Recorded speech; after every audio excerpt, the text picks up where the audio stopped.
So the first thing which I wanted to start is the agenda part of it. So what do you expect today? It's very simple. Like I said, one, I'll spend some time on understanding the macro understanding. I'm not going to go dive into specific, like I said, because it's predominantly US centric, but there's a macro understanding of Gen Y, Gen Z behavior perspective. I'll also throw some light on Generation X as well. I belong to Generation X. Okay, so I'll spend some light on that as well. And I'm sure a few people here belong to Generation X. Then I will spend some more lot of time on this part and the next part, which is the micro level changes that we need to incorporate in us to be able to influence probably Gen Y or even a Gen Z. What is it, the change that is needed to be I need to take, okay, so that I am in a better position to handle Y and Z generation students or people who are there everywhere today. Okay, yeah. I'll definitely spend a lot of time on techniques which have worked for me, and if you practice them, I can give you a guarantee it works. It does work. Okay, how logic I don't know, but it definitely works. Logic I'll try to give you as much as logic with a lot of examples in real time scenario. So that's why I say interrupt me at any point in time. So this presentation is predominantly made to suit the audience of Generation X and Generation Y, because they are the faculties who are involved to handle Generation Y and Generation Z. Okay, so predominantly this presentation, my audience for this presentation is predominantly Generation X or Generation Y only. Okay, however, I have a few people from Generation, I think end of Generation Y would also be there in my sessions. Like I said, it's going to be India centric. Now let's come straight to the definition part of it. Generation X, the US says it's roughly from 65 to 1980. Don't focus too much on the numbers. You can take a range of age group, okay? Because that was the time when the wars were happening, all those things were happening. That was a major event that was happening, and that was market was dip. There was the Vietnam War. Somebody has sent me a text message.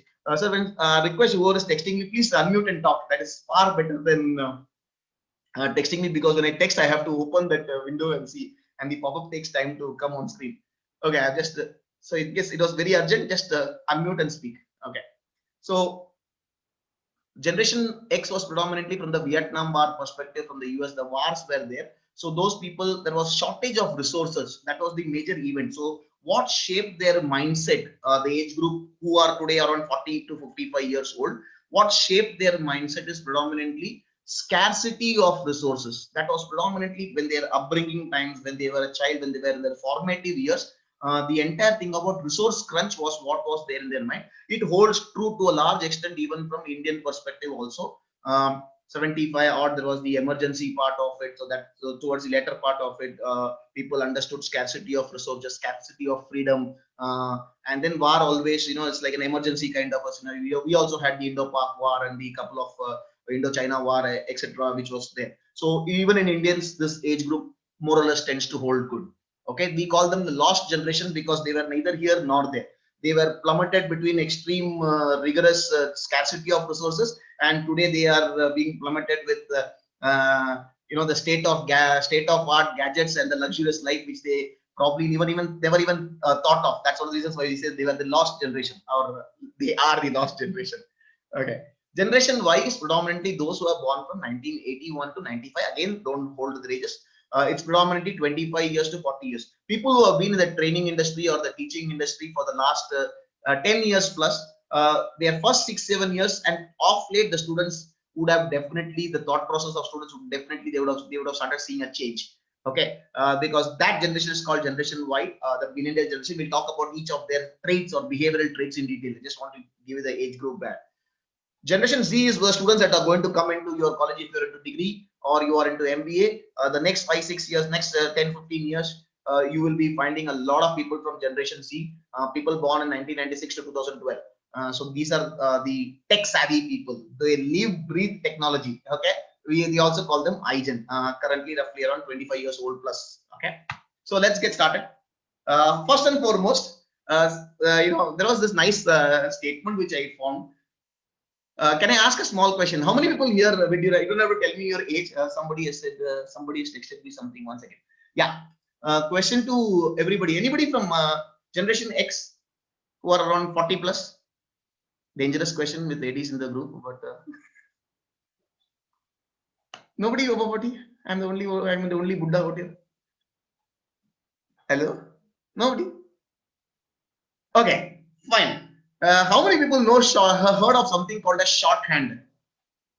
Give me a thumbs up if you heard of something called a shorthand. Nobody. Nidhi and ma'am, Anita ma'am, hi. Okay. Nidhi, have you heard of something called a shorthand? So is Okay. it related to writing speed? Can you tell me what it is? Sir, it is actually abbreviation of writing method, I guess. So the Okay. increasing. It's basically something which you write with codes. Okay, basically slashes and dots and all. It's like a Morse code kind of a thing which you draw.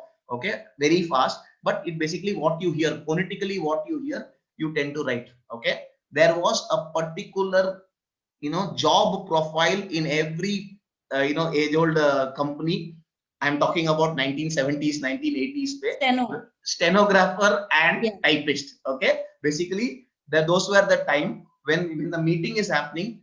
They did not want the meeting to be reduced when somebody is talking. The timing, the thought process should not affect it. So somebody will be talking in the normal speed, like the speed in which I am talking, and there will be a stenographer who just keeps on jotting everything. There was no recorders at that point in, no voice recorders. So these people were the so-called human recorders who used to record every sound that is going on in this thing in their books. In pencil they used to write it, and then they used to go back and then they used to type that whatever they have written there in English and bring it for approvals or minutes of the meeting kind of a thing. Today we have, like for example, this meeting that we are doing is actually getting live recorded by Zoom itself, and it's easily replayable and reproducible as well. So these things were not there. Now this job is kind of obsolete. In fact, secretaries have become obsolete with due respects. Okay, today there is no concept of somebody saying that I need a secretary to type my letters. You are given, everybody is given a laptop, a gadget, and they say you type your own letters. That's the kind of scenario that we are in. So ideally speaking, people who are around 40 years, one of their biggest career options, okay, was typist or stenographer. If you are looking out for a bank job, one of the biggest openings which used to happen was the clerical space, which is something like typists and stenographers. So this was something which was there. Now at that point in time, even at that point in time, every generation, okay, their parents' generation always felt that this is a statement which I'm making might sound dangerous, but it's a fact of life. Okay, the parents generation always tend to complain, I don't want to use the word complain, but always felt that the new generation or the current generation is not behaving as per how they behaved. This is a fact. Today also you have parents who say mera time pe aisa hota tha, in my time this was the scenario. But in today's generation, this is they don't understand the value of money. One of the classic dialogues, they don't understand the value of money. You will find generation X tell this very often. Generation Y and generation Z don't understand the value of money. Okay, they don't understand the hardships that life is going to be throwing at them. All these things, why? Because they faced all this. Okay, and one of the main reasons is that they feel that these people are not facing those kind of challenges. So classic dialogue, in my time I used to go swimming to my school, I used to walk this much kilometers to catch the bus. Okay, but the same gentleman today, I have people in my complex who are around 70 75 plus, who are very very comfortable with an Android phone. And I'm sure in your family you have a lot of old people who are now comfortable with Android phone. Yes or no? Can I have a thumbs up if you have you found this? Yes, Anybody? sir. Yes, Okay. sir. See, understand this. So the fact of the statement is, how much ever you want to crib that the new generation is not like you, the fact of the matter is, if at all a generation has to change, it is the older generation that changes. Am I making some logical sense here? Okay, it is the older generation that has to change, and it is the older generation has to chodo. They will change. They don't have a choice. It's as simple as that. Talk about Android phones. When QWERTY keypads came in for the first time, we all were using the normal as normal the feature phones. When QWERTY keypad came in, a lot of old people had a big challenge. Okay, for us today, going into when in my generation, if somebody had to got an admission in the USA, they did not have a source of information to find out about hostels. They did not have a source of information. It was through a common connect, common connect, common connect, common connect. It used to work in multiple loops. My uncle's father's brother's friend is staying in this place. Can you go and check whether there will be accommodation available or something? But today, even before a person is taken admission in a college, he knows where is the restroom. Sorry, the guest house that he's going to get, which is the hostel that is going to get, the PG that is going to get, everything is available at the tip of the fingers. Okay, that's the biggest advantage. So what I'm making a point here is a very important point, and this is not a debatable point, it's a fact of life. Older generation is the one that starts resembling the younger generation than the new generation resembling the older generation. So if at all somebody has to change, it is not they who has to change, it is we who have to change. And going one step further, forget it is we who have to change or we have to change. It is not immaterial. Sorry, it is immaterial. We will change. It's the norm of it's a norm of the life. Okay, we people will change to suit to the new generation. There is nobody today here who will still go and stand in a counter unless there's an emergency to book a train ticket. We love booking tickets at the comfort of our house unless there's a group booking that you need to do and you deliberately have to go, or you have to book a longer ticket with reservation only till a particular place, because only that is not possible in booking online. Suppose I want a ticket from here till Delhi, but but I want the reservation only till say Lucknow, then I cannot book it online. I either book a ticket full till Delhi and my reservation is till Delhi. So, but if you want only part reservation and break off journey kind of a thing, then you have to go and book the tickets in the physical counters. So, unless there's a reason, people themselves have adapted towards the comfort of online or the digital world. So, the question is that we have to nahi hai. It is a question that the older generation will change. Okay, that's a fact of life. The next point, which was very interesting for me when I was doing a lot of reading in the last 3-4 weeks on this topic, they say 40-45 years old, even in Karnataka or say Bombay or say Maharashtra or say even a city, okay, there will be a huge variance in the behavioral attributes of people in the age group of 40 to 55. Whereas if you look at 10-year-olds, 9-10-year-olds across the world, you will find lot more similarities than finding dissimilarities. But people from the same city, but in the generation X, might have a lot of variance. But people, the young kids today across the globe, tend to show a similar behavioral pattern, thanks to the exodus of information, or what we call as the world has become a smaller place to, or shrunk. The world has shrunk is the quote that we always use. So this was something which was very exciting for me. Okay, now comes some traits, and then we'll jump straight to how do we use it in our sessions to influence people. I think that's the key thing which everybody is looking out for. They have seen wars, they have seen emergencies, they have seen license Raj. Indians, now here Indians specifically, I use this word license Raj. I'll tell you, in my days, in my formative years, if you were to do a business, you needed to take a license. This might come as a shocker for a lot of people who do not know. Even to have a radio in your house, you had to take license from government of the India. Okay, 1 year they used to renew it for around 35 rupees to something. You have to go pay money, and that radio, I'm not talking about a transistor, but they had this big boxes, Murphy radios. Okay, and that will have an antenna on the top of your terrace. Or you needed to take a license for using radio in your house. Okay, that's the kind of anybody wants to start a business has to take license, and the government will issue license based on the expected capacity or production capacity, demand that the country needs. So even if you have money and you want to start your own business, they will not allow you. They will give you license with telling you how much capacity you can manufacture. You can't go beyond that. People who have watched the movie Mani Ratnam's movie Guru, I think Guru was the movie, right? Or Guru, right? Abhishek Bachchan's Guru, right? So-called movie Yes, on, sir. yeah, Guru. that they give them license to take this thing that they say only 4 machines can operate. This is the capacity that you can sell per year. So that was the kind of operating system. This was all broken about by Narasimha Rao in 1993, where he opened the Indian economy by saying you don't need license to start businesses. If you have money and you have the capital, the market is open, go ahead. But people in my generation, what happened here was, because of this, okay, we started understanding our entire grinding, the upbringing age group, the generation X predominantly started focusing on following rules, guidelines, processes. Okay, for them it was more important that do what you are doing in the right manner. Results ka chinta mat karo, Bhagavad Gita ka updesh, right? Kaam karo, results aayega. So that was the thought process which we all got inculcated with in our formative years, because everywhere that you are seeing around us, this was the scenario. You can't start things on your own. Means define the end. Most important, kaisa karte ho, that is more important than focusing on what the result part of it. That is one thing. Second thing, Emergencies and wars saw a lot of resource crunch. Things were not available freely. Okay, even there were times when बचा हुआ paper को फाड़ के, notebooks का जो बचा हुआ paper को फाड़ के, we have stitched and made notebooks. Okay, why? Because we did not want to waste even those 20 pages of every every uh, money was scarce. Okay, or resources was scarce. I don't want to go beyond that. So that was one thing. Third thing, the emergency issues also in India start about making people understand the value of being independent, or independence. Individualism is the right word. They wanted to cherish their individualistic. They wanted to bring in the realms of individualism. Okay, and that brought about the awakening of women coming out of the shadows. This was probably the generation that started where ladies started coming out of their shell.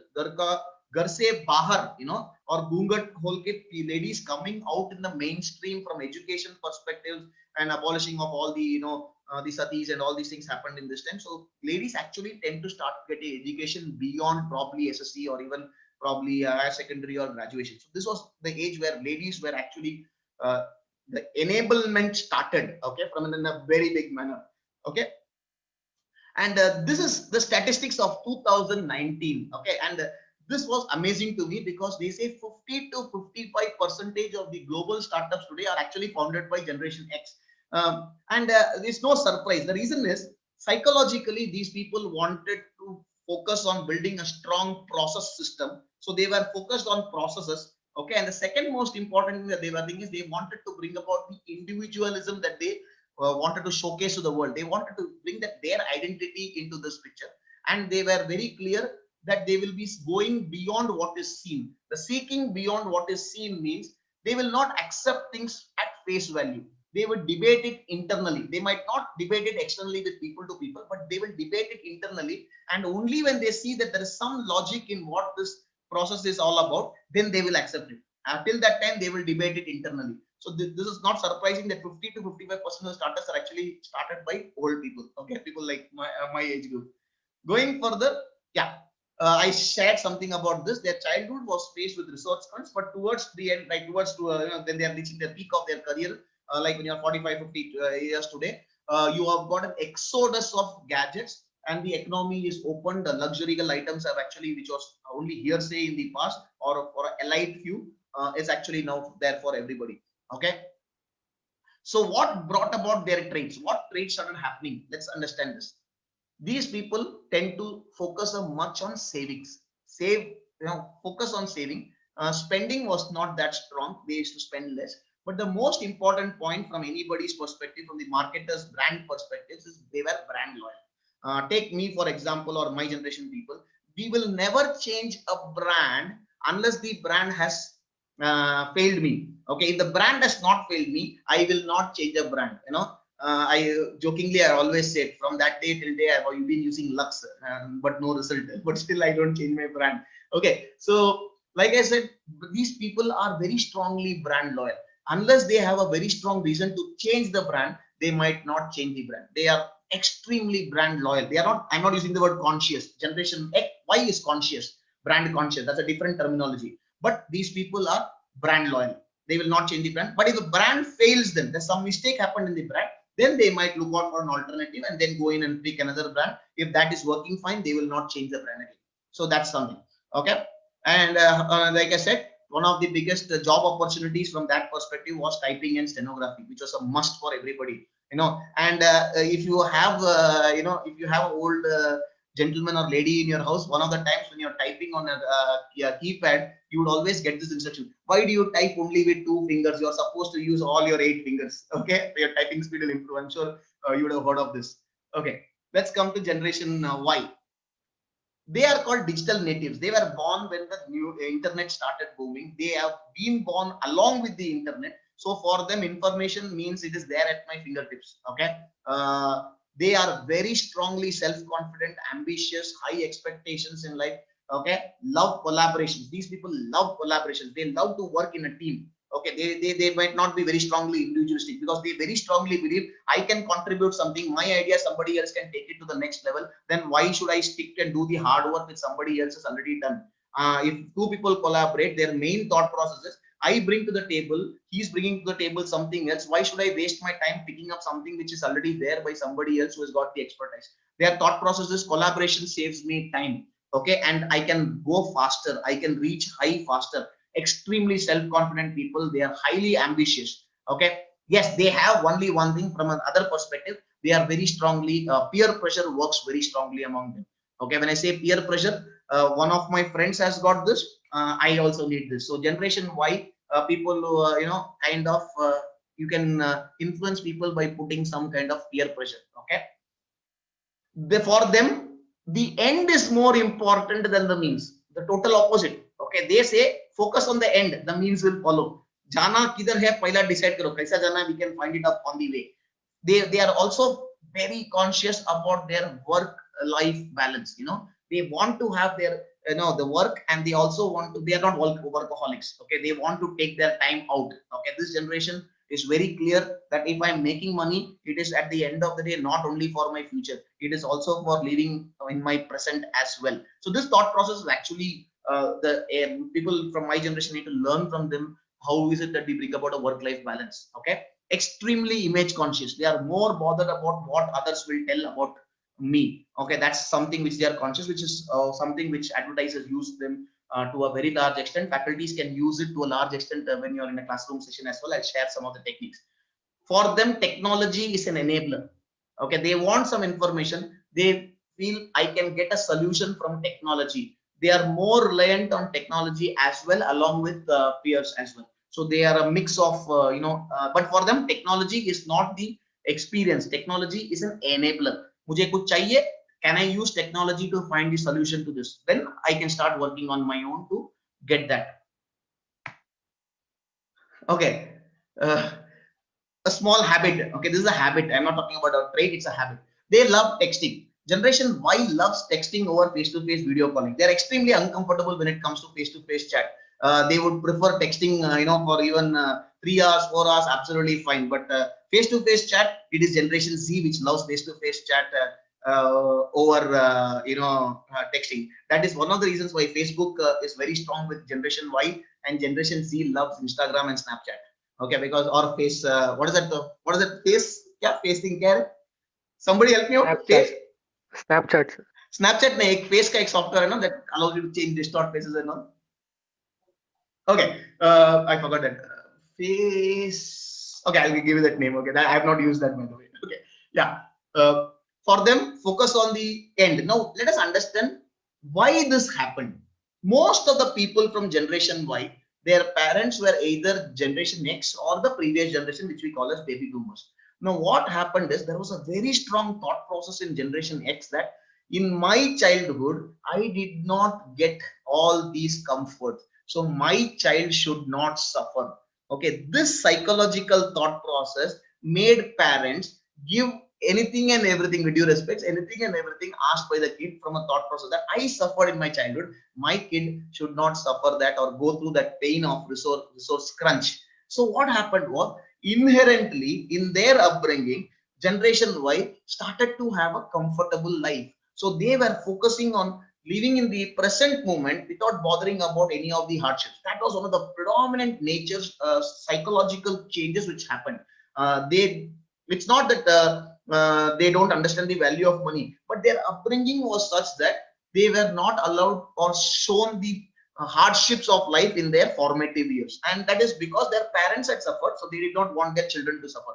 That's one of the reasons why this happened. But generation Z, especially if you look at today's kids who are around 7 to 8 years or even 10, 12 years old, they probably generation Alpha or even to a large some extent in generation Z also. If you look at those kind of kids, they have people whose parents are generation Z, they have not allowed this thought process to creep into them because they said we were enjoying this, so we probably did not understand the pain. So let us make sure that we don't give everything and each and everything to our students. Plus, the generation Z was also experienced recession and depression. 2008 was one of the horrible years where again resource crunch came. So today's generation Z are also somewhat similar to generation X to a large extent, except for a few added advantages which they possess. Okay, so these people live in the present. They are extremely brand conscious. Generation Y is brand conscious. Let me tell you something. What does brand conscious mean? they are brand conscious. They want to showcase themselves of having a brand, a style statement, but they are not particular that I need to showcase my brand with this brand. Okay, they are absolutely fine to change and test another brand, even if their previous brand was working fine. Absolutely fine with it. They are comfortable doing that. Okay, so that's how they are, Generation Y. Okay, but they are brand conscious. They will make sure that, because people, why they are brand conscious? Because they have got extreme strong peer pressure. They want to create, they are image conscious, and they want to showcase to the world that I am this kind of a person. So that's something which they do. Okay, now comes to the generation which is going to be your generation probably from this batch onwards, or if you're degree college, you have already started experiencing Generation Z. They are different from Generation Y to a large extent, even in India. And I have started seeing these changes because I go to a lot of colleges, so I see a lot of changes. Generation Z is uh, will give you a comfort feel compared to Generation Y, especially if you are Generation X. Okay, yeah. First and foremost, they have seen recession and depression, so these people understand value of money. Okay, and the beauty is they are digital pioneers. When I say pioneers, they know inside out. And I'm sure all of you will agree with me. Today you give a cell phone to a small kid, okay, a 3-year-old kid or even a 2-year kid, it knows that this is how you open the lock. They know how to open the locks of their parents' cell phone, and whether you like it or not, whether you approve it or not, that's a secondary ball game, but they know how to open it. You take a camera in front of a kid, it starts smiling. A 4-year-old kid will start smiling because it knows what a camera is. It knows that it is seeing what we used to get the pleasure of making a kid in front of a mirror. Okay, a small kid in front of a mirror. Today, kids get the same kind of pleasure by they know that this is a camera which actually they are seeing themselves. Okay, so they are digital pioneers. They are not, language is no more a barrier, because thanks to Alexas of the world or translators of the world, Google translators of the world, language is not a barrier. You can go to any part of the world with a cell phone gadget and you can communicate with anybody. Okay, right from audio to video, it's absolutely possible. So these people, for them, buying online is fantastic, not because they get a good discount. That is definitely there, that they get a good discount, but for them, the experience of shopping that a Generation X used to get by going to shops, looking at dresses, okay, the experience, right? A lot of people, have you heard of the word called window shopping, where you just go, no plan, but you just love going and looking at things and looking at things, and in the process you end up buying a few things, right? So these people get the same kind of thrill by going into online sites like Amazon and browsing these stuff, because they say in one area, without at the comfort of my house, I can actually browse to any particular brands, okay, different shopping sites. I can simultaneously do that. The experience, the thrill that you get, the kick that you get from Generation X used to get from physically shopping, the same experience is what brings them to Amazons of the world. Now comes from a faculty's perspective, Generation Z, the attention span is very less. Can somebody tell me what is the attention span of a Generation Z, average attention span? Wild guess. Let me come back on camera. Yeah. Anybody wants to give it a shot? Wild guess. What is the attention span of a Generation Z? Average attention span. It's in seconds. It's not in minutes. It's in seconds. 8 seconds. Lovely. Nisha ma'am, you 12. knew this? Yeah, somehow I had read it. Fantastic. It's 8 seconds. And Generation Y's attention span was 12 to 13 seconds. It's reduced from 12 to 13 seconds to 7 seconds. Now I am putting a question to you all. When you go into a classroom, ideally speaking, you have 8 seconds to talk to them and impress them. That is one of the reasons why today on YouTube, when you get an advertisement which itself is interruptive in nature, advertisements are supposed to be interruptive in nature. In marketing bhasha, we call it interruptive or disruptive advertisements. You are watching a program, the ads disrupt you, so it's disruptive in nature. But in a disruptive advertisement also, they give you an option of skipping the ad after 5 seconds. Okay, so look at this generation. That ad itself is disruptive in nature. Even in an advertisement, they have been given the power to stop the ad after 5 seconds. Okay, I'll share with you why these people love web series over television or even a movie. And that's not mean that they don't watch movie, but they would prefer watching a movie on Netflix rather than on going to a theater. That's a very strong reason to it as well. Okay, so coming back to it, holding on to their attention is going to be very small, very tough, because their attention span is very small. But they cover this lack of attention span by being able to do multitask. They can multitask with enormous capacity. They can watch TV simultaneously, do their assignment, and talk to somebody on WhatsApp, on their friend, on chat. Simultaneously, they can do all the three things. Okay, without probably missing a beat. Okay, they could do probably all these things, which is unheard of. For me, when you give me two tasks simultaneously, my mind goes blank. Okay, it says first let me finish this, then let me come to think. Too many information. People are not good at multitasking. But this generation is amazingly talented at multitasking because of their upbringing. Okay, this generation has got an exodus of information. Okay, exodus. Okay, they have got exodus, means they have been born with information, and that is one of the reasons why I always say any generation is always, or the people who are born after the internet was the same, are much smarter than what we were at their age. It's undebatable to think that we were smart at their age. We were not. Today's generation Z, or today's generation for that fact, is far smarter than what we were at their age. Collaborative. This is again because of, thanks to Generation X. Generation X has actually brought in who are the formative years of Generation Z is predominantly from a parental of people coming from Generation X, and they have understood the importance of collaborative effort from their parents. So what happens is these people are actually a nice mix. So they want to have collaborative in approach. At the same time, they want to have their own identity. I'll give one classic example. Generation, if you are in HR, if you are in HR and you want to pacify a Generation X kind of a guy who loves individuality, giving for you can find people who are my age, 40 plus. One of their strongest motivator in their office is if they get a cabin. Have you heard this? I have got an own cabin. Okay, whereas Generation X is Generation Y has been grown up with the cubicle kind of culture. You go to the IBMs of the world, it's all cubicle in nature, right? You have cubicles, it's an open office system. For them, collaboration is more important. But for people in the generation of 40 plus, 45, 50, for them, cabin mila, mujhe cabin mila. That's like a very strong motivator.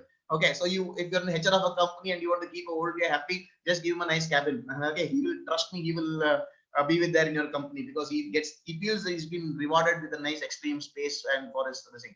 Similarly, work cultures of a Generation X who are more collaborative in nature. For them, workspace, open office style gives them a comfort feel that my boss also sits in the next cubicle. So we are all same. It's our originality is there, but we are all working together as a team. It is not like I'm working for the company. I'm working, I'm not working in a company. I'm not working for a company, but I'm working in a company. That's a very big difference. So you're not working for somebody. You're working with people.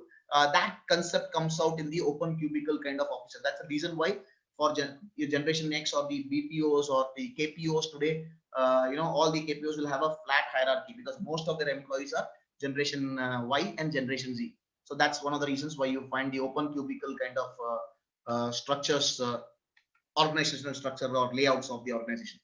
Going further, yeah, this generation is extremely tolerant, probably thanks to the they are tolerant. Now people might wonder, I think मैंने देखा नहीं है. I'm talking about the age group who have been born after 1995 onwards. Okay, so this generation, the people who have just started coming in, Generation Z, you will find them to be tolerant. They are tolerant because they have their formative years. Again, recession was there, depression was there.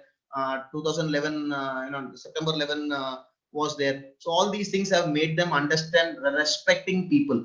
Okay, face-to-face chat. They are not comfortable texting to a large extent as compared to a face-to-face chat. Even if they say call me, if you call them on a video call, they will be much more happy. Okay, they love the face-to-face interaction over a text. They want to live the experience. For these people, you have to not tell them what to do. For them, understanding is of no use. For them, realization is the key. So as a faculty member, if you want to impress these people, you have to cover your lectures in a manner that they live the experience rather than telling them this is the concept. These people will not fall in love with people who explain to them concepts. They don't want to be spoon-fed. Okay, one of the biggest challenges that faculty faces is we were spoon-fed in our colleges. When we were students, we were spoon-fed. Okay, but spoon feeding actually makes us understand stuff to a large extent. But this generation does not want to understand stuff. They want to realize stuff. They want to use their own brains to rake up what knowledge they have and take it to the next level. Okay, They're extremely optimistic. Okay, extremely. This is the one big difference between Generation X, who are very similar to this, but Generation X is still not optimistic thanks to license rights being enforced in their brains. These people are extremely optimistic. In fact, I was actually surprised when I was having an interaction with one of my friends, and he was sharing one of his experiences that a guy who's just passed his degree was looking out for courses, and this guy has taken up a course in Germany. Okay, look at this, taken up a course in Germany on psychology of dogs, masters in dog psychology. Now, in our time, Gine Chune, there were only 2-3 things: mechanical engineering, electrical engineering, electronics was also not there. Mechanical, electronics was there, but computer science was not there. Mechanical, electronics, civil, then BCom. BBA also, I don't think at that point in time was that much in demand. So we had very limited choices, but this generation is flooded with choices, and we can count on them to take the right decision. Because we don't have the exposure, neither do we have the optimistic vision kind of a thing to understand and comprehend that information that we cannot. So it's better to see whether they are understanding this, because since they are living the experience, they will make the decision right. I'm making a very important statement here.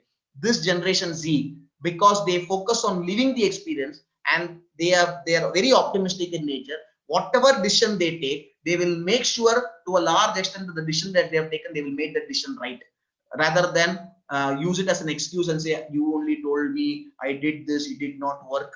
They will not give up. They will fight, and they will make sure that it happens. So that's a very big plus sign from this.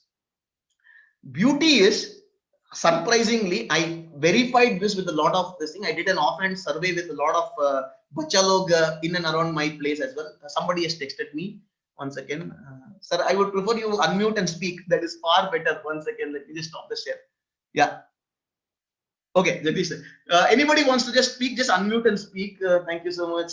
Okay, one second, let me come back, because when I get a pop-up, I'm not able to see the chat, so I have to close this. Yeah. So convenience over brands. Okay. Now, this was something which I actually verified, and I found it very true. This Generation Z are not very particular that they have to wear branded stuff.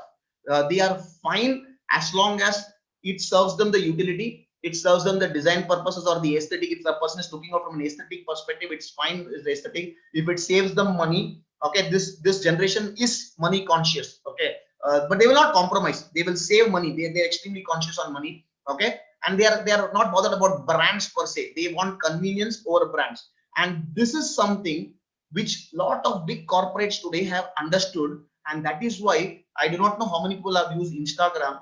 In Instagram, they prefer local influencers who have got 1,000, 2,000 followers, and they give them money, especially makeup products kind of a thing, where these people get free makeup stuff and a little bit of pocket money kind of a stuff, and they become influencers for their local market. They have around 1,000, 2,000 followers.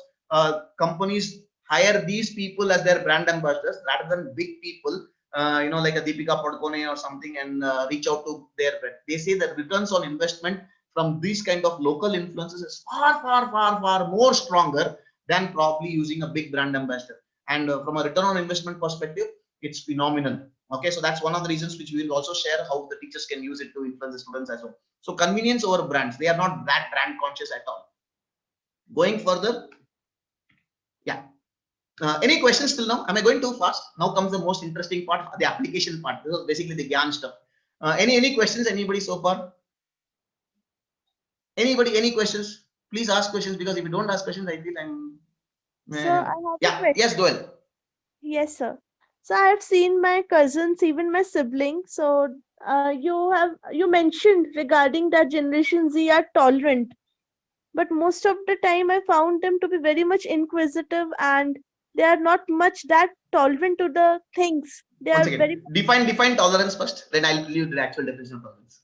What I mean by tolerant is to be calm, composed, and ready to accept whatever the change. No. Tolerance is try till you succeed.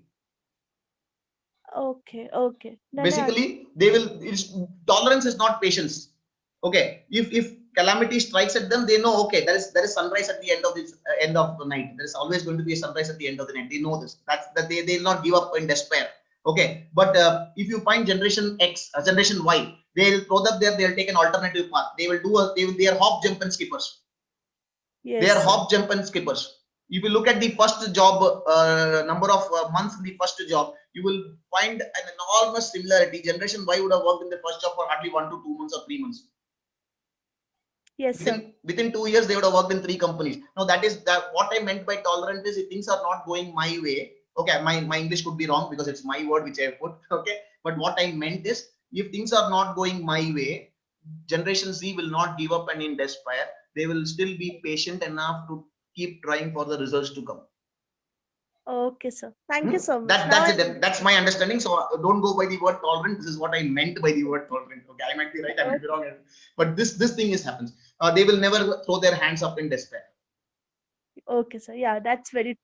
Thank you, sir. Any other questions? Thank you. Thanks. Yeah, thanks for getting me on the right track. Okay, so let's continue further. Now comes the interesting stuff.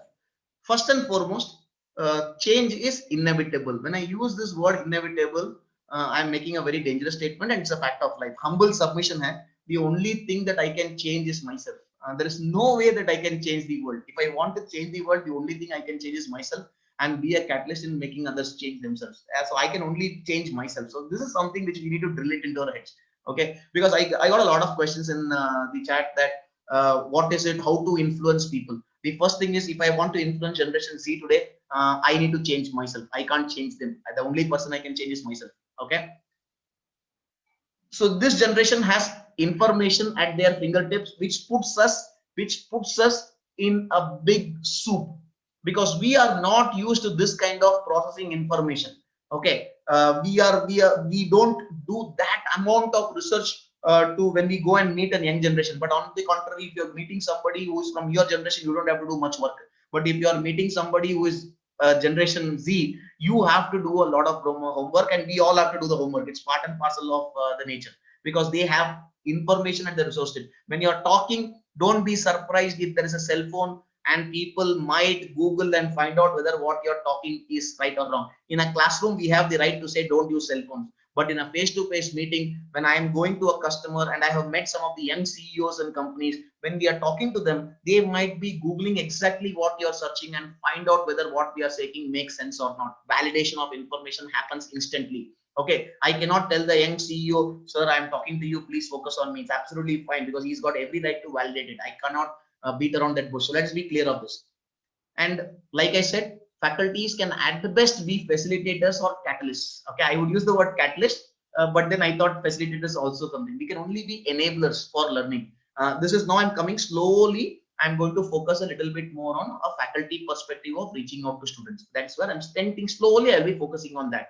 Okay, because at the end of the day, this is like for faculties. Okay, so we can predominantly be faculties or enablers to enable people to learn. Okay, we can only be enablers. So how to do it is what I'm going to share. Henceforth, I'm going to share a list of around 20 odd, 18, 20 odd techniques which I regularly follow, and has given me tremendous results. So any point in time, you want me to explain more with different examples, just unmute and talk. Don't text, just unmute and talk. That's the best way to interact. First technique is, this is something which works for me. Every lecture, okay, every lecture you have to view it as one episode of a web series. Why I'm using the word one episode of a web series is because if I have to take 40 hours of lecture, 20 sessions of 2 hours each, okay, so I need to think like I have got a web series of 20, okay, 20 web series, and each web series is 2 hours. So I have to make sure that the thrill is maintained in every web series. It cannot be the thrill is coming in the 4th web series or the 7th web series, 7th part. Every web series has to be, every lecture has to be like a episode separate. Every episode has its masala, mirch, and to take care and hold on to the interest of people. If it is a session like what I'm doing today, then I view it as a movie, okay, a short film of 1 hour or a short film of 2 hours, where I focus on the content. But what I want to share is the entire content. Every single session of yours should have the highs, lows, twists, turns to excite, create curiosity, and hold on the attention. How do we do that? Let us come step by step. First and foremost is the beginning part is to get attention. If you cannot, like I said, attention span is around 8 seconds. If you cannot get the attention span of your Generation Z, we have kind of lost the battle even before the battle started. So what do we do? Like, I'll give you a small example. Okay, a small example, and this is an activity which I want everybody to participate. Now, I made a statement in the beginning. My generation today, my session today was not for Generation Z, but dominantly Generation Y. There will be some seniors from Generation Y who are part of this series. Okay, part of my audience today. So for them, processes is more important. That is why look how I started my session. I started my agenda today. This is what I am going to follow. So I am giving them that this is the process flow that I am following, because for those Generation X people, they are more bothered about processes. आप कैसा करोगे? Is this guy planned? Does this guy know what this guy what is he going to cover in the session? Is this guy going to focus on the means or going to talk ad hoc, ada teda, left, right, center? When I talk to students, you'll be surprised. I don't go by processes. I go ada teda. In the same session today, if I was talking to a B school and students who are predominantly from Generation Z, my first slide would be this. Can somebody, all of you can unmute yourself and find out what I mean by my first slide. Anybody? Come on, this is an activity. Unmute yourself and comprehend what I am sharing. This will be my first slide if I'm talking to Generation Z. First one is welcome. Continue. Everybody can unmute and speak. The last line is a standing motors something. No, you're missing something.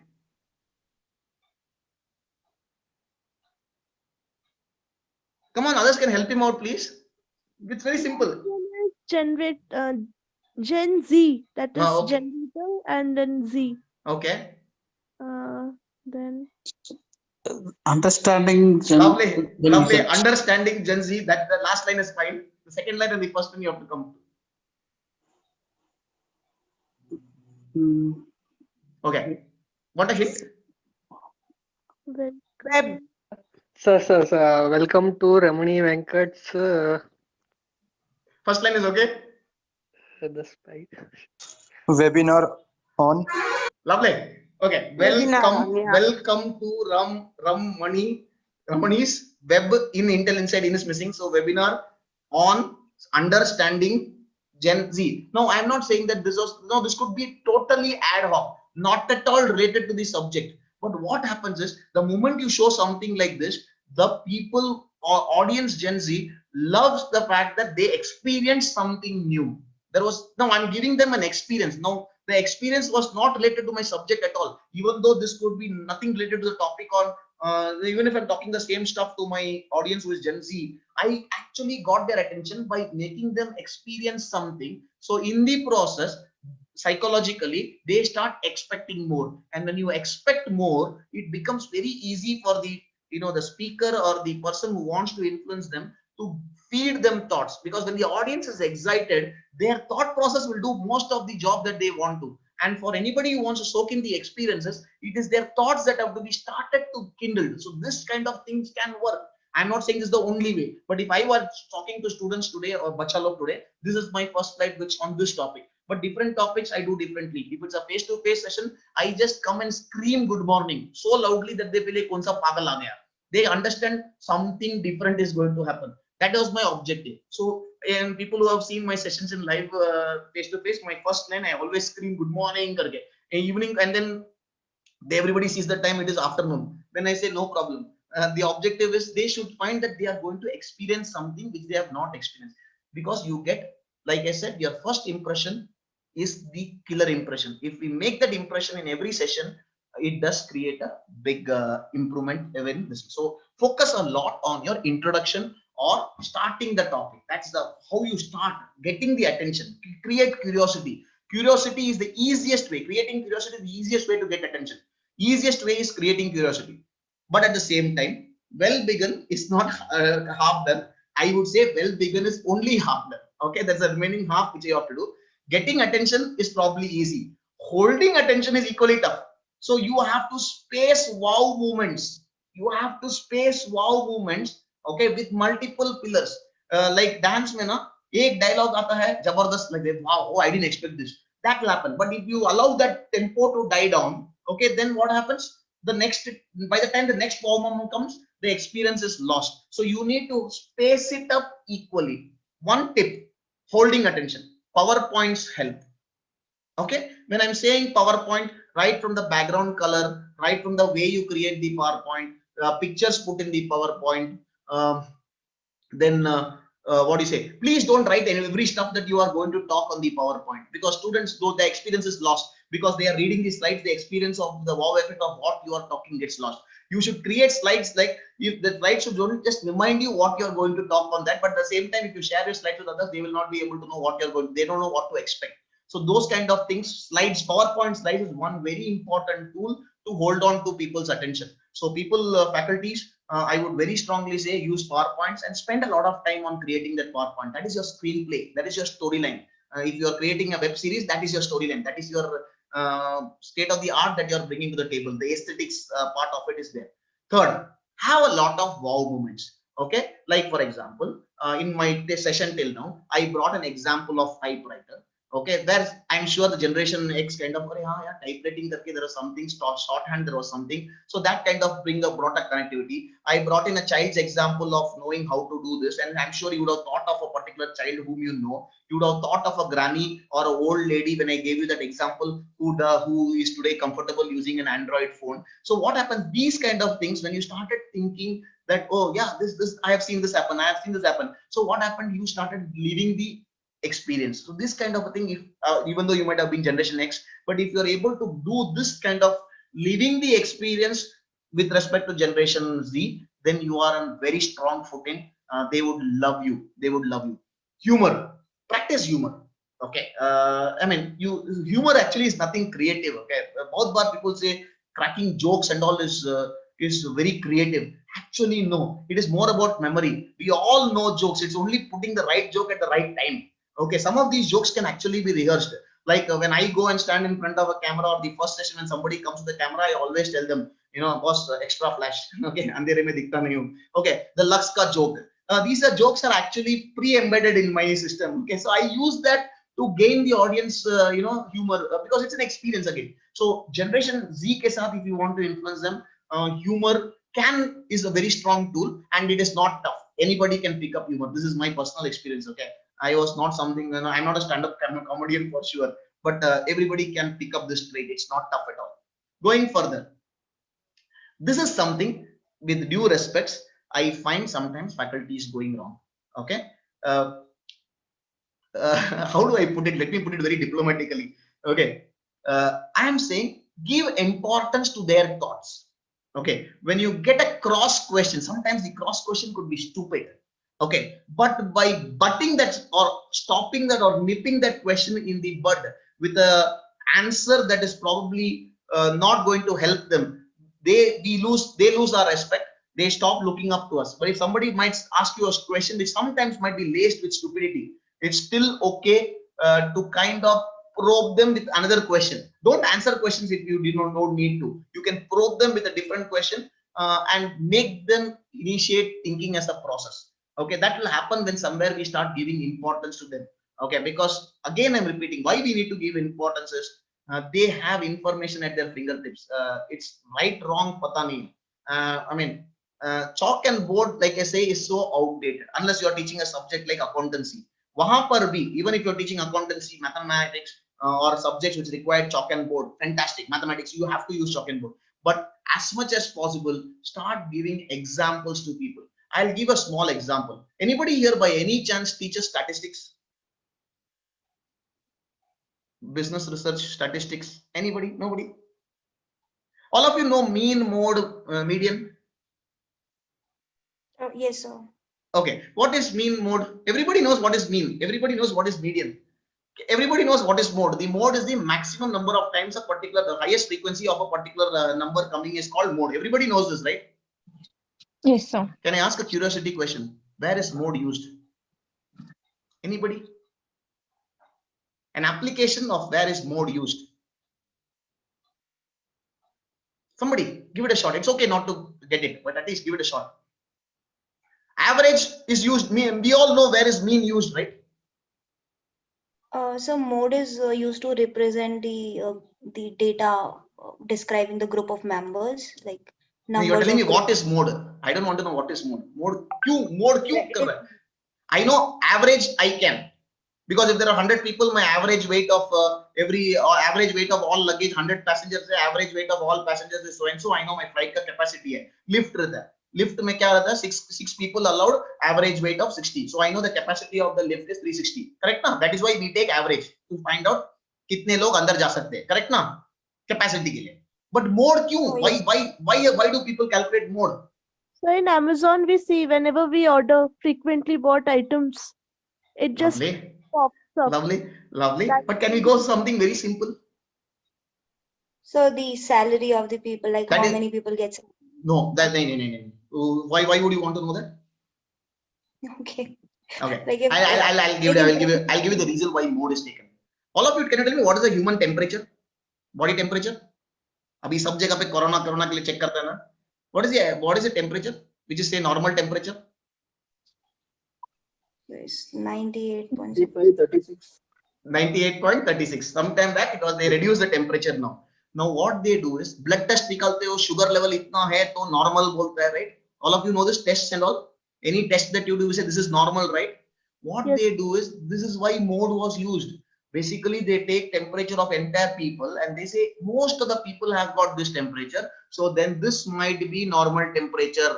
Understanding why this mode is used.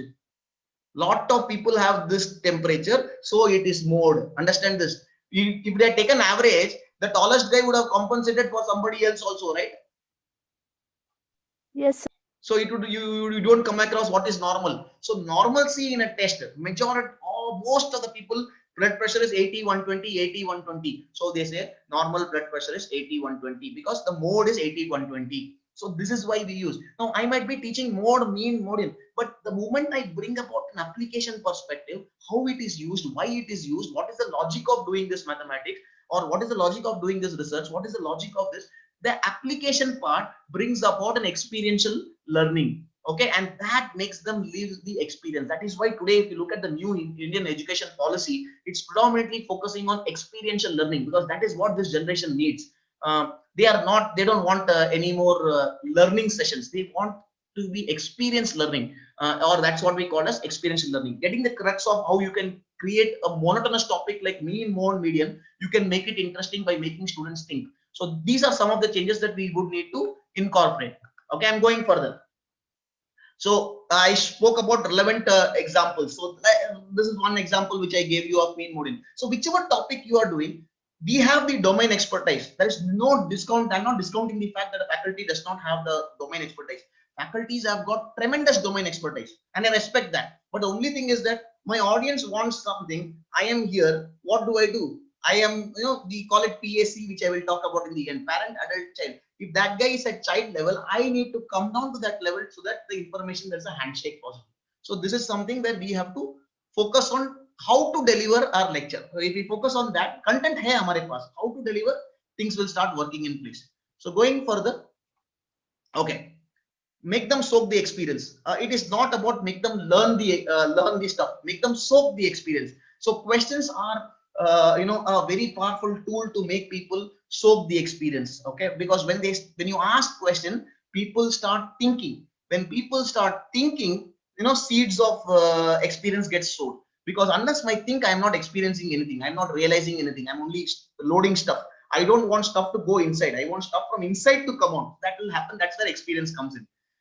Gyan, whatever gyan we are giving should be always laced in the experience story. Now, the experience could be anything. One example which I just shared about was the mode experience. So you understand, okay, there is a logic why I'm studying this. There's a logic why I'm studying this. It could be a logic which is relevant to the subject, or it could be the example of the puzzle that I gave at the start of the session. It need not be part and parcel of the concept that you are going to teach, but you have to have the wow moments spaced intermittently. Okay. Realization is the key, which is I spent a lot of time on this. Okay. Again, a dangerous statement. Please forgive me. I'm not here to offend anybody. If it is available online, we don't need a classroom lecture. Web series is what I prefer because I can see a web series or a web movie online at my time, at my comfort. Okay. So when students today come to the session, what we need to intrigue on them or make them intrigued is, I write over pronunciation, INTRIGUED. Okay. We need to make them intrigued about stuff. Okay, so that will happen when we trigger the thought process. And if you are able to do that, I can bet on bond paper, students will love you. They will seek to come to your sessions again and again. It's as simple as that. You need to trigger that thought process, triggering the thought process, because triggering the thought process will never happen in a movie unless there are plots and twists, or in a lecture which is online. You watch the same lecture online in my YouTube channel. When you can't ask me a question, or when I ask you a question on the recorded version, your mind is not going to think as much as you are there in a live session. That's the pluses and the minuses. So it has to be something different. So we need to understand this part and respect that part. Because that's today, internet has got plenty of YouTube videos. Even in the topics that I am talking on, if you go on search on the internet, you will find hundreds of videos. But how do you select the right audio? You probably watch a video for the first 15-20 seconds. If it excites you, you continue. Otherwise, you move on to the next video. They are also like that. Whether it's a classroom session or it's a real-time session. One more thing. Okay. Today's we are in an era, okay, where even machines are smart. We don't need to calculate stuff. Okay, today's generation, with due respects, we understood the importance of numerical aptitude. If I can know my tables 1 to 12 by heart, it was a very big plus sign. Why? Because calculators were not seen in those times. I got my first calculator only when I went into first year engineering. Tab tak calculator घर पे नहीं था. Okay, but today cell phone में calculator है, so why should I we had those alarm clocks. I mean, when I went to my engineering college hostel mein, alarm clock, Favor Luba, fantastic brand loyalty ka, Favor Luba was the topmost watch alarm clock company, where you have to give key, keep the alarm 6 o'clock, it will ring only till the time that the key is been on, potential energy is converted to sound energy. Okay, so that's how it used to work. Okay, but today my alarm clock is smarter. It asks me before only, when I set an alarm, do I keep it on Saturday and Sunday or only on weekdays? I mean, look at the intelligence that is there on my cell phone as an alarm clock. When you set an alarm, it asks you daily repeating only on weekdays and Saturdays. And that kind of flexibility is there. My device has become smarter. But if I'm going to teach my students what I experienced as a student, which was getting myself ready for the industrial age, then I'm totally out of gear. Okay, they don't need to do any thinking. Today, even machines have started thinking. Artificial intelligence is the base of where machines start thinking. We don't need to even them. We need to make them think about strategic decision making. So how do we do that?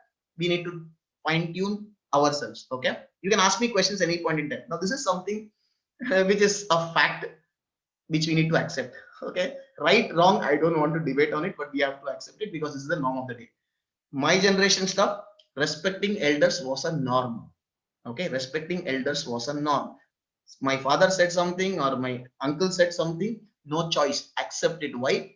Bada hai, elder hai. Okay, experience hai, because at that point in time, experience was very strongly related to the number of years you have stayed in planet Earth.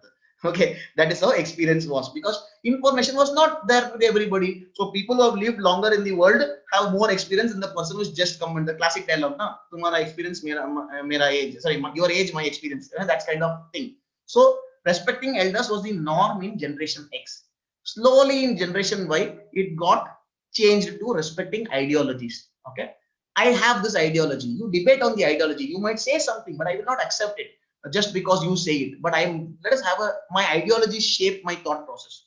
And today it is totally different. It is neither an ideology, neither respecting elders just because they are elders. It is the thought process. How are you thinking? What is the rationale of your thought process? Today's generation, the rationale is thought process. So they respect people who think, who make them think. They see value in people who actually can give you multiple kind of solutions to a same problem. They love people who can throw varied analysis on different subject matters that they are looking out for. So for them, the thought process is very important. They are not bothered about you giving them a verdict. They don't like people who give verdicts. They like people, the thought process of deciding on a verdict, the decision making process. If people can share that as a faculty to students, I'm sure you will be one of the most popular faculty with Gen Z. Okay, going further, use analogies. I'll give you a personal experience. One thing which generation X, people from my generation are not बहुत बार हम लोग लगता है ना कि today's generation does not dress well, shirt का button खोल के आते हैं, right? And guys putting the thing. No, I use a very nice style and it's always worked for me. Okay, when people come with dressing sense, I use them an analogy of a chocolate. Okay, I take one chocolate, 1 rupee eclairs chocolate or something. I remove the wrapper and I show that brown stuff. I ask people, if I put this in a bottle, this brown stuff, one bottle is filled with this brown stuff. Okay, and if you pay me money, I will open the bottle. I will take this chocolate, brown color stuff, and give you this chocolate. Will you buy this chocolate? The standard answer is no. Then I ask them one question. So you tell me, how much do you think? Itna paisa mein, if you get it, it is paisa vasool. 10 paise, 20 paise, 30 paise. I get the answer. Sometimes I get even 1 paise. Sir, this brown color stuff, I will pay you only 1 paise. So I agree on a number like 10, 20 paises. I get this answer very fatafat. Okay, nobody is willing to pay 1 rupee for that brown color stuff. So I tell them, somebody has said 10 paise. So I go to that person. I take the wrapper from my pocket. I eat the chocolate and I give them the wrapper. And I say, give me 90 paise. They are all surprised. I tell them, this wrapper plus this chocolate costed 1 rupee in the market, which you have purchased and you are willing to buy. Okay, that means you said this chocolate is worth only 10 paise. So this wrapper was worth 90 paise. So what is this 90 paise come? There are only two things, and they will tell you the answer. One is the brand value of the chocolate company and the wrapper. So there are two things that sell. One is the brand value and one is the brand. So then you can put a value to the brand, explain what is brand. But the most important thing is wrapper sells in the market. It is not the chocolate. And what is the wrapper of a student? Dressing sense. So now what happens? Realization happens, because you are not what you are. You are what you are perceived to be. You are what you project yourself as. So the realization starts coming in. So we need to work as catalyst to sow the seeds of realization. And this is one example which I would want all of you to use in your college. It works. Okay, like this, I'm sure if we put our mind, we can come up with hundreds of examples for every behavioral change that we want to get in our students. So it does work. This is one example which I gave. You can ask me something. If I have an example, I'll share that. Storytelling. Storytelling is a very powerful technique. What I mean by storytelling, let me tell you, it's not once upon a time, etc., etc., etc. Okay, storytelling is a way where you give examples. Okay, where they start thinking. There are two types of storytelling, which you have to use. But for Generation Z, you have to use only this type of storytelling. There are two types of storytelling. I'll tell you both these styles.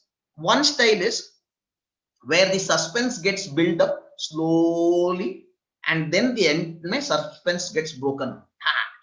So what, there was a build up, and then the final suspense comes there, right? That is the normal way of story, where we tell the details and then the suspense comes in the end, or that the climax comes in the end. Suspense, and then the climax. Generation Z does not have the attention span for this kind of stories. They prefer the other kind of stories, the journalist way of telling a story. How do journalists tell the story? They put a nice headline. When they put the headline, and headlines say, I know what to expect in the story. If that headline excites me, I read the story. So they say story first, details later. So if you want to influence your Generation Z, the way you put your stories, the way you put your examples is, first you tell them what to expect, or the catchy tagline, or a catchy story, very briefly, where you don't give them the full answer, but a catchy tagline, and then you give them the details of the story later. So that's how you do it. Okay, that's a way of storytelling which works for Generation Z.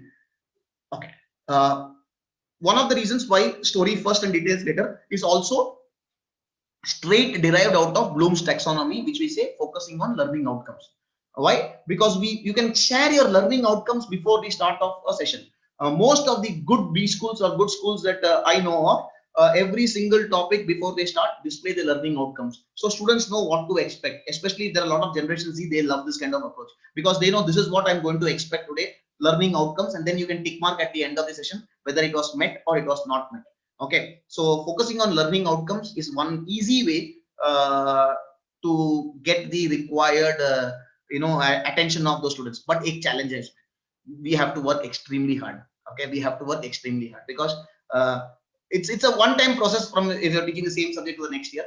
But we have to work hard, because when you say learning outcome, you are not focused on delivering a lecture. You are focused from their perspective. It is not my perspective gone, it's their perspective which is the need of the hour. So that is something which we focus on. Dangerous dialogue again. As faculties, we should not focus on giving them knowledge. Okay, trust me, Generation Z does not get excited by getting knowledge. The gratification that comes to them is when they fall in love with the process of unearthing information. When you are working like a catalyst, where they are diving into that pool of case study, or the pool of simulation, or the pool of GAN, or the pool of thought process that you are pushing in, and they discover the answer themselves, that thought process, that kick jo milta hai na, that I solved this puzzle, that kick is a different ball game, and it excites Generation X. Okay, so Generation Z. So if you're able to do that kind of a thing, trust me, what they have learned, they will remember it for a lifetime. It is not something that they remember just once. You have to kindle that thought process. So learning outcomes, if you start defining your lecture material, then this kind of thought process starts working in it, starts kicking in, because they love the process. That's predominantly what I say. They soak the experience of unearthing information, and you're actually getting them ready for the real world, because in the real world it is not about remembering stuff, it is about unearthing information from data. There is plenty of data available in the market, it is there everywhere, but what do you do with the data? How do you find out which data is relevant? How do you process that relevant data with the information that you possess, and then you get out the requisite information needed to solve the problem? That is what we need to teach them. Okay, yeah. So I open it for any questions. I went a bit fast, but I can give you a lot of examples if you have specific questions. Let's start specific questions. I hope I get some questions. Anybody? Please ask me questions. I love questions being asked. Hello? No questions means nothing understood. Everything understood. Hello, Everything. sir. Yes, Doyle. Hello, sir. Yes, Doyle. So I have a question. Currently, I'm pursuing HR as my specialization. So in future, in corporate, as we know that there would be, I would be acquainting with various Generation Z as well. And even right now, corporates are planning and coming up with strategies to attract Generation Z. So if you could throw light on the corporate aspect as well, so it would have been great, sir. Okay, I'll be very honest to admit the scope of my study, which I did for today. I did not involve much on corporates. I'll be honest to admit that, but I'll give you very broad tips, very broad tips. Okay. They will not be micro, they'll be too much macro. Okay, I'll be very honest to admit it. Okay, right now I don't have that kind of information, but I'll still give you broad. So one example that I gave you, Generation X loves cabins psychologically. They love independence. So independent in charge of projects, independent in charge of products rather than put him into a group. Okay, they love the designations part of it. Okay, they love visiting cards. Visiting cards money designations. For them, the designation matters. I'll give a classic example. I don't want to take a name. If you know some banks, right? There are two banks, Axis Bank and Yes. other bank. Okay, Axis Bank is for sure I know. Axis Bank promotions happen very fast. Okay, the designations are slightly different from an HDFC bank. A senior manager in HDFC Bank is equivalent to a assistant vice president in Axis Bank. Axis Bank has got plenty of assistant vice presidents. Senior manager they call them AVPs in Axis Bank. Okay, so why? Because Generation Y Generation X loves the designations part. Okay, when I was starting my career, right? So you will find that when I was like around 35, most of my colleagues were AVPs in banks, and they used to flash their visiting cards. Even GE, General Electric also have this culture of this thing, but it works as a very strong way for retaining employees. You know why? Because when the employee is going and looking out for another job in another competitor company, if my designation is not same, though my salary might be more, this person is not willing to shift this company and go to that company. Why? Designation chota ho jata hai. Because he's used to calling himself or herself AVP, AVP, AVP. Suddenly senior manager bolega to wo khatakta hai. Okay, that is why. Because for those people, designations matter. People in my generation, designations matter. Okay, people in the next generations are not bothered about generation. Generation Z is also not bothered about generations. In fact, Generation Z would love, if I can use that word, funky names and jargons as designations. I found a guy who says idea. It's a nice humorous. I forgot that name. I have a visiting card of one young entrepreneur who calls himself idea something. Okay, idea egg something. Okay, nice humorous name. Basically, it says that this guy is a guy who's focusing on new inventions and R&D kind of a setup. So they don't want those stereotype names. They want to, and they use their visiting card to tell a story. Look at the chart. When you get a visiting card like that, everybody is going to ask, oh my, what's this designation mean? So I get 5 minutes. I have broken the ice with my customer. I have broken my ice with my prospect or whomever I'm talking to. And I have told him everything about me in 5 minutes. And that guy was listening to me. Why? Because I brought in the curiosity element. Okay, so those kind of Generation Z and Generation are not much bothered about designations. Okay, Generation Y is bothered about salary. Generation X is not bothered about salary. Generation X is bothered about growth. Generation Z is not bothered about salary. They are bothered about the experience that they give. They want that they want to learn more rather than they are okay with earning. But generation Y wants more salary, but at the same time they don't want to. They want to have their work-life balance as well. Okay, so depending upon that, you can focus on motivational techniques for that perspective. This is very broad. I know it's very broad. Probably Thank you so much, sir. one to one Sir, I I can got cover. yes, sir. But at least I got the concept, sir. Thank you so much. You can go and Google out. There's a lot of information on there. Sure, sir. Definitely. Any faculties, I would love some faculties asking me questions because I can help them, because I use a lot of techniques which work, and it's a combination of neuro-linguistic programming as well, which I'm actually an NLP coach as well. So from a psychology perspective, also I put in a lot of concepts which I use, and it's working for me, and it does work for me with the logic of what a generation Z is. The techniques which I've shared is everything that I've used, and it has worked for me. So it will definitely work for you as well. But I would love to have some questions, because if I don't get questions, I feel मैंने बराबर नहीं काम किया है. Anybody? Hello? Nobody? Okay, this is one more thing we'll have to pick up with due respect. Never leave an audience without making them ask questions. Any of your sessions, okay, use pleading techniques to the get, because it's not the question that matters. There are two things. Once you get the first questions, I can bet on it that a few more questions start coming in. Okay, because a question answer session ke bina, if your lecture has ended, then trust me, we have not made a mark. Okay, this is something which I have learned with my practical experience. Make people ask questions, beg, plead, probe, use techniques like questions are never stupid, only answers can be stupid. So I should be in tension, not you. This is a joke which I use. It works sometimes. Sometimes use chocolates to get questions. Don't give. I learned this from somebody. They used to give chocolates for asking questions, not for answering answers. Okay, because we want more questions. More number of questions means the sessions are good. And there's some content transfer happening. So at least two more questions, please. Any faculty? Hello? Don't ask me, is the session over? We wind up after a couple of questions. I hope I get at least two questions. Humble request. Shilpa ma'am, Bhavani sir, Anita ma'am, Jagdish sir, Malini ma'am, Nisha ma'am. Take the question. Any challenges that you have faced? It could be any challenges that you faced. You can ask me, no problem. I'm not saying I can answer it. If I can, I will. Otherwise, I will say nahi aata hai. Anybody? Was it helpful? Yes, ma'am. Thanks. Hello, sir. Yeah. Yes, thanks, ma'am. Yeah, I just come across now, like during our time, we were very particular on wishing our teachers, right? We used to say, good morning, ma'am, good evening, sir, and all this. But now I find that students are more comfortable saying, hi, ma'am, how are you? And there's a shift from good morning to hi, right? Okay. And has faculty, I think there's a shift even in our mindset of handling these people, because we just can't go with the same concept what we had got it from our teachers, or how we behaved with our teachers. Probably it was different, right? Now we cannot have the same way what our teachers dealt with us. I mean, they were more on the discipline and on a more stricter side, and we always used to be a bit, far away from them, to be honest.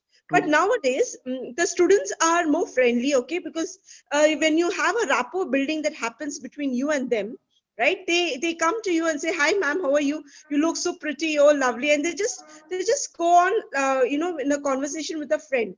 But my biggest challenge is how to draw, because I basically handle the undergraduates.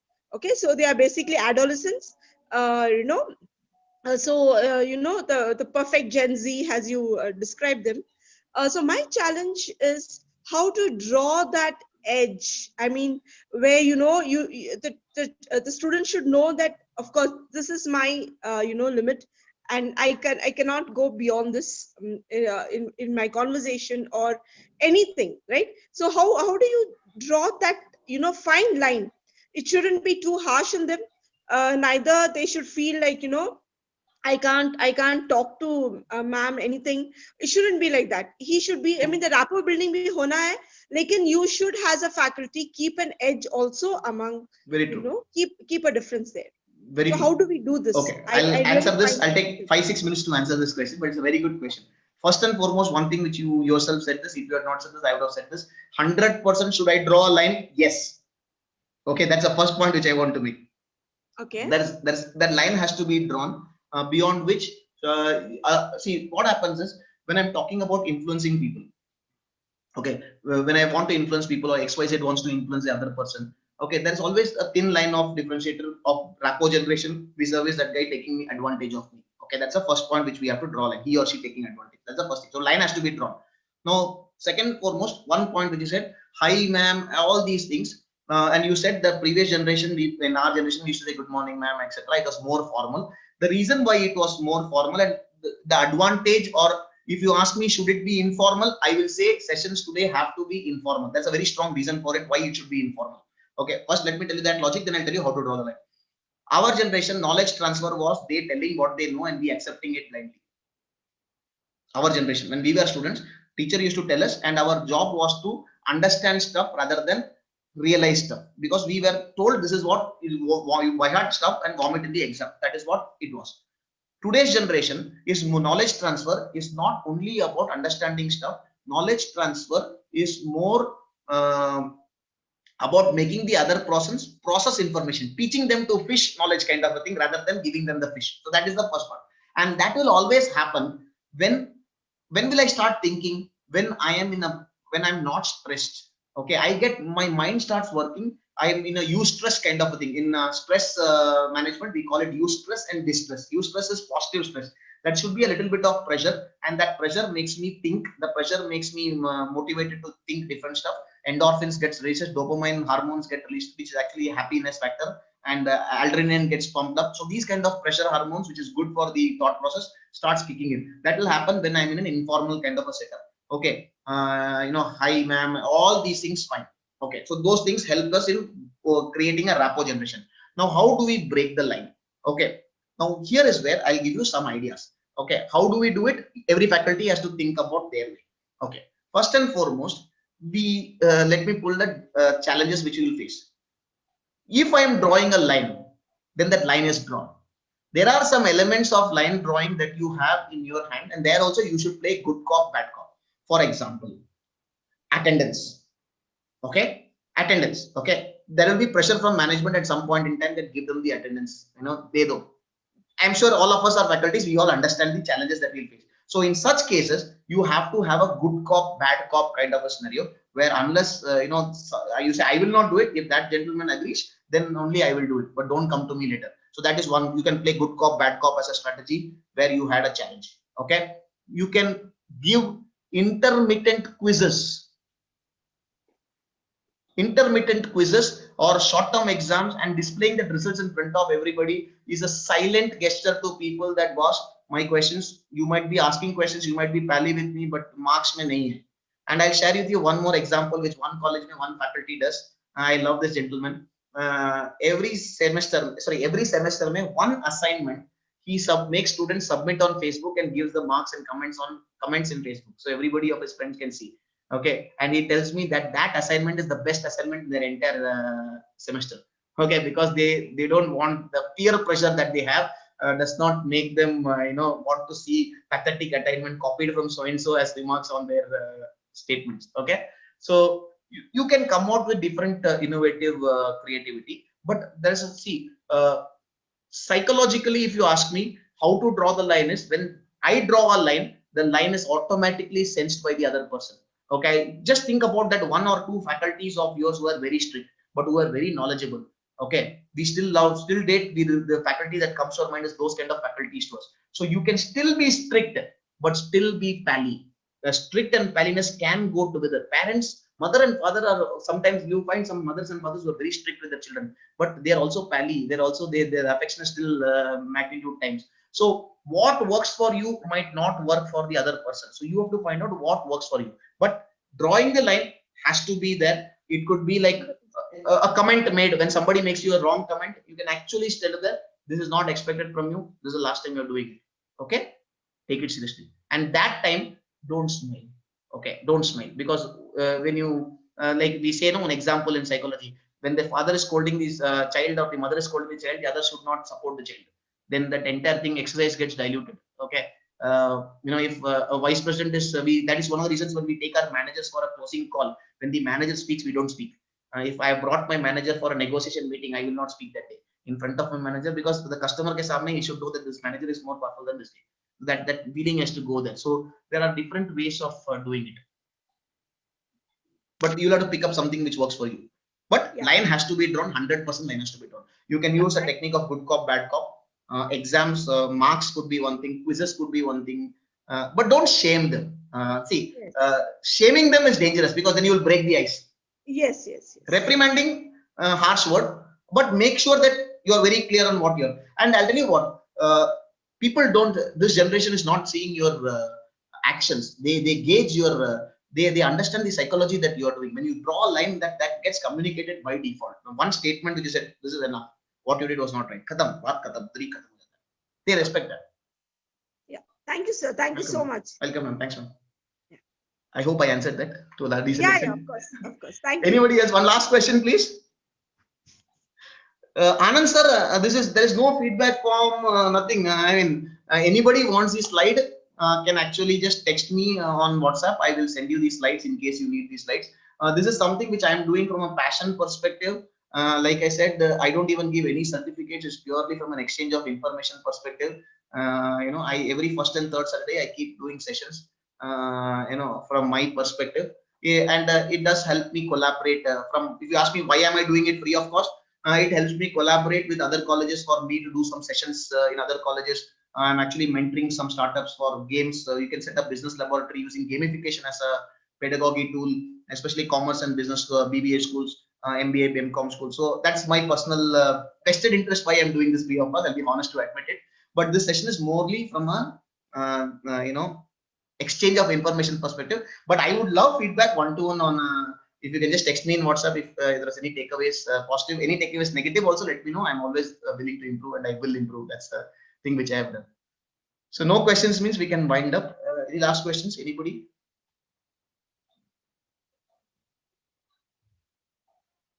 Tamil ma'am, today no questions, sir.